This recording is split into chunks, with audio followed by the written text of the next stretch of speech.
রাহিম আসসালামু আলাইকুম। আশা করছি সবাই খুব ভালো আছেন। তো অ্যাফিলিয়েট মার্কেটিং সিরিজের ভিডিও চলছে, অ্যামাজন অ্যাফিলিয়েট মার্কেটিং এর সিরিজ ভিডিও চলছে। আপনারা আমার চ্যানেলে সরাসরি গিয়ে অ্যামাজন অ্যাফিলিয়েট মার্কেটিং যে প্লেলিস্ট রয়েছে সেই প্লেলিস্টে গেলে পাবেন। অলরেডি এখানে 5টা ভিডিও আপলোড করা হয়েছে, 4টা অন এরে গিয়েছে, আরেকটা একটু পরেই চলে যাবে। তো প্রথম থেকে ভিডিওগুলো দেখে আসলে আপনার স্টেপ বাই স্টেপ পুরো বিষয়টা, পুরো কনসেপ্টটা, কীভাবে অ্যামাজন অ্যাফিলিয়েট মার্কেটিং স্টার্ট করবেন, কীভাবে নিশ রিসার্চ করবেন, এগুলো বিস্তারিত স্টেপ বাই স্টেপ বুঝতে পারবেন। তো আজকে আমরা অ্যামাজন অ্যাফিলিয়েট মার্কেটিংয়ের নিশ সাইট আইডিয়ার ব্যাপারে কথা বলবো। তো সেই জন্য আমরা আজকে এসে অ্যামাজন অ্যাফিলিয়েট মার্কেটিংয়ের নিশ সাইট কীভাবে সিলেক্ট করবো, নিশের যে নিশ কীভাবে সিলেক্ট করবো, এই জন্য আমরা আসলে আজকের এই ভিডিওটা তৈরি করেছি। তো আজকে আমরা অ্যামাজন অ্যাফিলিয়েটের নিশ সিলেকশন করার জন্য আমরা যেটা প্রায়োরিটি দিব সেটা হচ্ছে যে আলি এক্সপ্রেস এবং আলিবাবা। তো প্রথমে আলি এক্সপ্রেস নিয়ে বলি। আলি এক্সপ্রেসে যদি আমরা আসি তাহলে দেখেন আলি এক্সপ্রেসের আমার ইন্টারফেসটা এরকম, অনেকের এরকম নাম আসতে পারে, অনেকের একটু ডিফারেন্ট আসতে পারে। তো আলি এক্সপ্রেস আসলে এই যে দেখেন এখানে ক্যাটাগরি একটা অপশন রয়েছে, এখানে অনেকগুলো ক্যাটাগরি রয়েছে, ঠিক আছে। অর্থাৎ আলি এক্সপ্রেস যত ক্যাটাগরি রয়েছে আপনি সবগুলো ক্যাটাগরি কিন্তু এখানে দেখতে পাবেন। ওকে, এরপর যদি আমি দেখি ক্যাটাগরি, ওকে ওকে ক্যাটাগরিতে যদি আপনি এখানে আসেন, ঠিক আছে, আলি এক্সপ্রেসে আসার পরে দেখেন প্রত্যেকটা ক্যাটাগরির আবার কি সাব ক্যাটাগরি রয়েছে। আপনি প্রত্যেকটা ক্যাটাগরিতে যখন হোভার করবেন তখন দেখেন এখানে সেই ক্যাটাগরির আন্ডারে অনেকগুলো সাব ক্যাটাগরি রয়েছে, ঠিক আছে। এই যে দেখেন এই ক্যাটাগরির আন্ডারে অনেকগুলো সাব ক্যাটাগরি রয়েছে এবং অনেকগুলো ব্র্যান্ড রয়েছে, ঠিক আছে। ব্র্যান্ড জিনিসটা একটু ডিফারেন্ট, এটা নিয়ে আমরা একটু পরে বলবো।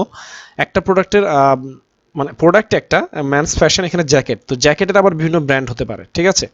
এখন আপনি যদি নিজ সাইড বিল্ড আপ করেন, আপনাকে এই যে প্রোডাক্টটা আপনি ধরেন সে ফর এক্সাম্পল ম্যান ফ্যাশন, তো এখান থেকে জ্যাকেটকে আপনি সিলেক্ট করেছেন, জ্যাকেট রিলেটেড একটা আপনি নিজ সাইড বিল্ড আপ করবেন। কিন্তু এক্সাম্পল শুরু বলছি আমি আবারও, নিজ সাইড বিল্ড আপ করার জন্য আমি যে রুলসগুলো দিয়েছি সেই রুলসগুলোর মধ্যে যদি পড়ে তাহলে আপনি জ্যাকেট নিয়ে কাজ করতে পারেন, কোনো সমস্যা নেই। আর যদি আপনি যদি বলেন যে না ভাই আমার কম কমিশন হলেও হবে, আমি খুব বেশি কম্পিটিশনে যাবো না, খুব বেশি প্রফিটের দরকার নাই, আমি $30 $40 প্রোডাক্টগুলো নিয়ে মার্কেটিং শুরু করবো, আমার মাসে 100 200 300 বা $500 হলে enough, it's up to you. আপনি পারেন, আপনি চাইলে যে কোনো কিছু নিয়ে শুরু করতে পারেন। বাট আমি আপনাকে বলছি প্যাসিভ ইনকামের কথা, আমি আপনাকে বলছি প্রফিটেবল সাইড বিল্ড আপের কথা, যেটা করলে আপনি প্রফিটেবল হবেন। সেই দৃষ্টিকোণ থেকে বিবেচনা করে আমি নিজ সাইড সিলেকশনের জন্য কিছু রুলস দিয়েছি। সেই রুলসগুলোর ভিতরে হয়তো আপনি হয়তো বলতে পারেন ভাই $50 নিচে কিছু প্রোডাক্ট দেখছি যেগুলো আসলে খুব বেশি প্রফিটেবল, সেগুলো আপনি সিলেক্ট করতে পারেন। হ্যাঁ, এটা আপনার উপরে ডিপেন্ড করতেছে, আপনি এটা করতে পারেন, কোনো সমস্যা নেই। তো দেখেন নিশ হচ্ছে কি আপনার এই যে প্রোডাক্টগুলো রয়েছে, প্রোডাক্টগুলো এই যে দেখেন এই যে দেখেন জ্যাকেট, শার্ট, হ্যাঁ, এগুলো একটা ওয়ারিং ওমেন্স ফ্যাশনের ভিতরে অনেকগুলো বিষয় পড়ছে, যেমন trending style, summer dress, hoodies, হ্যাঁ, এরকম অনেক রয়েছে। কোম্পানিজ আলাদা, কোম্পানি আমরা নিশ সিলেকশনের ক্ষেত্রে কোম্পানি আমরা দেখবো না, আমরা জাস্ট দেখবো প্রোডাক্টের নেম বা প্রোডাক্টের ক্যাটাগরিটা আমরা দেখবো। Like phone accessories, phone telecom, computer, office, customer electronics centre, এরকম অনেকগুলো দেখবেন আপনারা নিশ পেয়ে যাবেন আপনারা এখান থেকে। এখানে নিশ যেটা আপনার কাছে পছন্দ হচ্ছে, যেমন আপনি এখান থেকে হোম ইমপ্রুভমেন্টে যদি আপনি আসেন, এখানে আসার পর দেখেন ইনডোর লাইটিং, ঠিক আছে। তো ইনডোর লাইটিংয়ের ভিতরে অনেকগুলো পার্ট রয়েছে, আপনি সেই এত ক্ষুদ্র এত ন্যারো করে আমরা নিশ সিলেকশন করবো না, আমরা জাস্ট ইনডোর লাইটিং এটা আমাদের নিশ হবে। কারণ আমরা আগেই বলেছি যে আমাদের নিশ সাইড নিশ সিলেকশনের ক্ষেত্রে আমাদের রুলস হলো আমরা যেন যেই নিশটা নিয়ে কাজ করি সেই নিশে অ্যাটলিস্ট 100 থেকে 150 পেজ ক্রিয়েট করতে পারি। এটা একটা আমাদের জন্য একটা ইম্পর্টেন্ট বিষয়, কারণ 100 থেকে 150 পেজ ক্রিয়েট করলে আপনার সাইটের অথরিটি বিল্ড আপ হবে। আপনি যদি এমন কোনো নিশ নিয়ে কাজ করেন, এখন যদি আপনি সেলিং লাইট নিয়ে কাজ করেন, আমি শিওর ডেফিনেটলি বলতে পারবো 40 থেকে 50টার বেশি পেজ ক্রিয়েট করতে পারবেন না সেলিং লাইট নিয়ে, শুধু যদি আপনার সিঙ্গেল নিশ হয়। হ্যাঁ, খুব ডিফিকাল্ট হয়ে যাবে আপনার সাইটের অথরিটি বিল্ড আপ করা। যদি আপনার যদি মার্কেটিং এক্সপিরিয়েন্স বা মার্কেটিং এফোর্ট ভালো থাকে, এটা নিয়েও আগানো যায়। কিন্তু আমি বলবো যে এমন একবারে এত ন্যারো নিশ নিয়েন না, মোটামুটি একটা ন্যারো নিশ, যেমন হোম টেক্সটাইল, ঠিক আছে, হাউস হোল্ড আইটেম, তো হাউস হোল্ড আইটেম নিয়ে অনেক কিছু হতে পারে হাউস হোল্ড আইটেমের ভিতরে, ঠিক আছে। তো সেগুলো আমরা পরে স্টেপ বাই স্টেপ আলোচনা করতে। এখন এখানে যে সেলিং লাইট বা ইনডোর লাইটিং, এই যে আপনার যে টপিকটা, এই টপিকটা নিয়ে অ্যামাজনে কিরকম চাহিদা রয়েছে সেটাও আপনাকে দেখতে হবে। আপনি ইনডোর লাইটিং এটা নিয়ে এখানে দেখছেন যে ইনডোর লাইটিংটা এখানে রয়েছে, সে ফর এক্সাম্পল আমি ইনডোর লাইটিং যে ক্যাটাগরিটা আমার এখানে, তো ইনডোর লাইটিংয়ের ভিতরে দেখেন প্রোডাক্টগুলো দেখেন $20 $14। আমাদের প্রথমেই আমাদের কি যে নিশ্চয় বিল্ড আপের ক্ষেত্রে আমরা যে রুলস দিচ্ছি সেই রুলের ভিতরে কিন্তু কি ইনডোর লাইটিংটা কিন্তু কি পড়ছে না।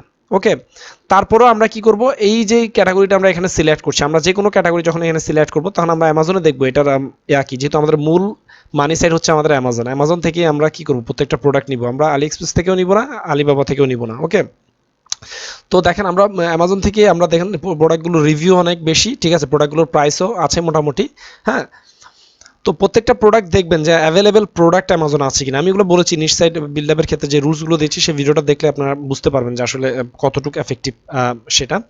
তো দেখেন এরপরে হচ্ছে এভাবে আপনারা আসলে এখান থেকে যে কোনো একটি আপনারা কি নিশ সিলেক্ট করতে পারেন আপনার পছন্দ মতো। অনেকগুলো ক্যাটাগরি সাব ক্যাটাগরি রয়েছে এখানে, আপনি যেটা আপনার পছন্দ, আপনি যেই নিশটা নিয়ে আপনি প্যাশনেবল। এখন আমি বললাম যে ভাই আমি হোম ডিকোর নিয়ে কাজ করেন, আমি বললাম আপনি জুয়েলারি নিয়ে কাজ করেন, সেক্ষেত্রে সেটা আসলে ভালো একটা ডিসিশন হবে না নিশ সাইট বা ওয়েবসাইট বিল্ড আপ করার জন্য। আপনাকে আপনার ইন্টারেস্ট কোথায় আছে সেটা দেখতে হবে, এবং যখনই আপনি ইন্টারেস্টেড, আপনি এক্সাম্পল শুরু আমি বলছি, আপনি আপনার ইন্টারেস্ট হচ্ছে আপনার ইন্টারেস্ট হচ্ছে হেলথ রিলেটেড প্রোডাক্ট নিয়ে করা, ঠিক আছে, আপনার ওয়েবসাইট বিল্ড আপ করা। এখন আপনি হেলথ নিয়ে রিলেটেড প্রোডাক্ট নিয়ে আপনি ওয়েবসাইট বিল্ড আপ করতে চাচ্ছেন, যখন আপনি হেলথ রিলেটেড ওয়েবসাইট নিয়ে বিল্ড আপ করতে চাচ্ছেন, হ্যাঁ এটা আপনার মাথায় রাখেন যে আপনার এই ক্যাটাগরিটা আপনার কি পছন্দ। কিন্তু পাশাপাশি আপনি যেটা করবেন সেটা হচ্ছে কি, আপনি অবশ্যই আমি যে রুলস বা ইয়াগুলো সিস্টেমগুলো আমি আপনাকে দেখিয়েছি যে এই ক্রাইটেরিয়াগুলো আপনি ফলো করবেন প্রফিটেবল সাইট বিল্ড আপ করার জন্য, তো সেগুলো আপনার দেখবেন আপনার এই আপনার পছন্দের তালিকার ভিতরে কি সেটা পড়ে কিনা। যদি আপনার পছন্দের তালিকার ভিতরে সেটা পড়ে তাহলে ইটস ওকে, আপনি সেই জিনিসটা নিয়ে কি করতে পারেন, এগিয়ে যেতে পারেন। এরপরে আমরা আসি হচ্ছে কি আলি এক্সপ্রেসে। তো আলি এক্সপ্রেস অ্যানাদার একটা প্রফিটেবল একটা কি বলবো ই কমার্স সাইট, এবং এই আলি এক্সপ্রেসে অনেকে ড্রপ শিপিং করে, ড্রপ শিপিং করছে অনেকেই। তো আমরা আলি এক্সপ্রেসে ড্রপ শিপিং করবো না, আমরা অ্যামাজন অ্যাফিলিয়েট মার্কেটিং নিয়ে যেহেতু ভিডিও করছি সেহেতু আমাদের এইটা মূল টপিক না। আমরা আলি এক্সপ্রেস, আচ্ছা এবার আসা যাক হচ্ছে আলিবাবা। তো আলিবাবাতে যদি আমরা আসি, আলিবাবাতে আসার পরেও আমরা দেখব অনেকগুলো ক্যাটাগরি রয়েছে এখানে, কাস্টমার ইলেকট্রনিক্স, অ্যাপারেল, এরপর রয়েছে ভিকল অ্যাক্সেসরিজ, হ্যাঁ এগুলোর আবার সাব ক্যাটাগরিগুলো আপনারা দেখতে পাচ্ছেন। অ্যাপারেলের ভিতরে অনেকগুলো সাব ক্যাটাগরি রয়েছে, হ্যাঁ। এরপর মেশিনারিজ এর ভিতরে অনেক সাব ক্যাটাগরি রয়েছে, স্পোর্টস অ্যান্ড এন্টারটেনমেন্ট, হ্যাঁ, বাইসাইকেল, এগুলো খুব প্রফিটেবল নিশ হতে পারে, ঠিক আছে। যেমন এখানে দেখেন সাইকেলিং, হ্যাঁ, তো সাইকেলিং এটা কি হতে পারে, একটা আপনার নিশ হতে পারে, ঠিক আছে, ঠিক আছে। এবং প্রোডাক্টের রিভিউ অনেক বেশি থাকতে পারে, কিন্তু প্রোডাক্টের প্রাইস অনেক কম, আমাদের কমিশন অনেক আমরা কিন্তু কম পাচ্ছি, সারা বছর হয়তো এটা চাহিদা থাকতে পারে এই প্রোডাক্টটার। সো এইভাবে আপনারা আলি এক্সপ্রেস এবং আলিবাবা এই দুইটাকে আপনারা কি করবেন, টার্গেট করে আপনারা কি করতে পারেন, আপনারা একটা সাইট বিল্ড আপ করতে পারেন। এখানে আসলে অনেকগুলো সাব ক্যাটাগরি পাবেন। দেখেন এই যে দেখেন অল ক্যাটাগরিতে যদি যাই আমি, সে ফর এক্সাম্পল আমি যদি আলিবাবাতে এসে যদি আমি অল ক্যাটাগরিতে যাই, আলিবাবাতে আসার পরে যদি অল ক্যাটাগরিতে যাই, দেখেন অনেকগুলো মানে ডিফারেন্ট, ঠিক আছে। প্রত্যেকটা এগ্রিকালচার ফুডের ভিতরে দেখেন কতগুলো সাব ক্যাটাগরি রয়েছে, হ্যাঁ। অ্যাপারেল, টেক্সটাইল, অ্যাক্সেসরিজের ভিতরে কতগুলো সাব ক্যাটাগরি রয়েছে। এখন আপনার যদি নিশটা যদি হয় আপনি কি করবেন, ক্লথিং নিয়ে বা গার্মেন্টস অ্যাক্সেসরিজ নিয়ে করবেন, তাহলে দেখেন সেক্ষেত্রে আপনার কি সাব ক্যাটাগরি অনেকগুলো পাচ্ছেন। এই যে এতগুলো সাব ক্যাটাগরি রয়েছে এগুলো নিয়ে কিন্তু আপনি অনায়াসে 100 থেকে 150 পেজ কিন্তু ক্রিয়েট করে ফেলতে পারেন আপনার অ্যাফিলিয়েট সাইটের জন্য। কিন্তু সেক্ষেত্রে অবশ্যই চিন্তা করতে হবে প্রফিট কত আসবে, আপনি যে টাকা ইনভেস্ট করবেন সেটা কি আপনার মান্থলি আপনার একটা সিঙ্গেল পেজ থেকে সেই প্রফিটটা জেনারেট করতে পারবেন। এগুলো স্টেপ বাই স্টেপ আমরা ডিটেলস আলোচনা করা ট্রাই করব, ঠিক আছে। এরপর দেখেন ফ্যাশন অ্যাক্সেসরিজ, হ্যাঁ, ফ্যাশন অ্যাক্সেসরির ভিতরে অনেকগুলো সাব ক্যাটাগরি রয়েছে, প্রত্যেকটা সিঙ্গেল সাব ক্যাটাগরি দিয়ে আপনার ওয়েবসাইট হতে পারে। আবার কি করতে পারেন, ফ্যাশন অ্যাক্সেসরিজ এটা আপনার একটা ব্রড নিশ হয়ে আপনি এটার আন্ডারে যতগুলো এখানে রয়েছে যে কোনো 8 থেকে 10টা সাব ক্যাটাগরি পিক করেও কি করতে পারেন, আপনি আপনার নিশ সাইট বিল্ড আপ করতে পারেন। অটো ট্রান্সপোর্টেশন, এখানে দেখেন আপনার অটো ট্রান্সপোর্টেশন একটা আপনার ব্রড নিশ হতে পারে, এবং এটার সাথে যে সাব নিশগুলো রয়েছে এগুলোকে আপনি কি টার্গেট করে স্পেসিফিক কিছু 6 থেকে 7টা বা 10টা টার্গেট করে আপনি কি করতে পারেন, আপনি আপনার নিশ সাইট বিল্ড আপ করতে পারেন বা আপনার ওয়েবসাইট রেডি করতে পারেন। আর অবশ্যই ওয়েবসাইট রেডি করার জন্য বা নিশগুলো পিক করার সময় আমি যে রুলসগুলো দিয়েছি সেই রুলসগুলো ফলো করার চেষ্টা করুন। তারপরেও যদি অনেক সময় রুলসের ভিতর পড়ে না, বাট নিশটা আপনার কাছে মনে হচ্ছে প্রফিটেবল হতে পারে, সেক্ষেত্রে আপনি যেটা করতে পারেন $50 $80 এই প্রাইস রেঞ্জের ভিতরে প্রোডাক্ট নিতে পারেন। এক্ষেত্রে প্রোডাক্ট হয়তো আপনার প্রফিট কম হবে, বাট এটা ডিপেন্ড করবে আপনার সেল এবং আপনার এসইও অন্যান্য যে আপনার মার্কেটিং মেথড যেগুলো রয়েছে সেগুলোর উপর ডিপেন্ড করবে যে আপনি কতটুক অথরিটি দিয়ে কতটুক প্রায়োরিটি দিয়ে আপনি কি আপনার কাজটা করতে পারছেন, ঠিক আছে। তো আমরা আলিবাবাতে আসলেও খুবই ভালো ভালো কিছু আমরা নিশ আইডিয়া পেয়ে যাব। দেখেন এখানে অনেকগুলো কি রয়েছে, সাব ক্যাটাগরি রয়েছে। এই আলিবাবাতে আসলে আমার মনে হয় আপনার নিশ আইডিয়া আপনার জন্য খুব সহজ হয়ে যাবে। বাট অবশ্যই আপনাকে কি করতে হবে, প্রত্যেকটা নিশের ভিতরে ইনডেপলি ঢুকে আপনাকে কি করতে হবে, দেখতে হবে যে এই প্রোডাক্টগুলো যেমন বেবি টয়েস, ঠিক আছে। এখন বেবি টয়েসের নাম শুনেই মনে হচ্ছে এটা খুবই ক্ষুদ্র জিনিস, ঠিক আছে, বেবি টয়েস। এখন বেবি টয়েস রিলেটেড প্রোডাক্ট আমরা তো যেহেতু আলিবাবা থেকে আমরা কাজ করবো না, আমরা করবো কোথা থেকে, অ্যামাজন থেকে। তো আমরা অ্যামাজনে যাবো, অ্যামাজনে গিয়ে আমরা বেবি টয়েস রিলেটেড বিষয়গুলো দেখবো যে কিরকম রয়েছে আমাদের অ্যামাজনের ভিতরে, দেখবো যে এগুলোর প্রাইস অনেক কম, এগুলো আসলে কি প্রফিটেবল মোটেই হবে না। সো এই ধরনের নিশ্চয় আগানো আমাদের জন্য কি ঠিক হবে না।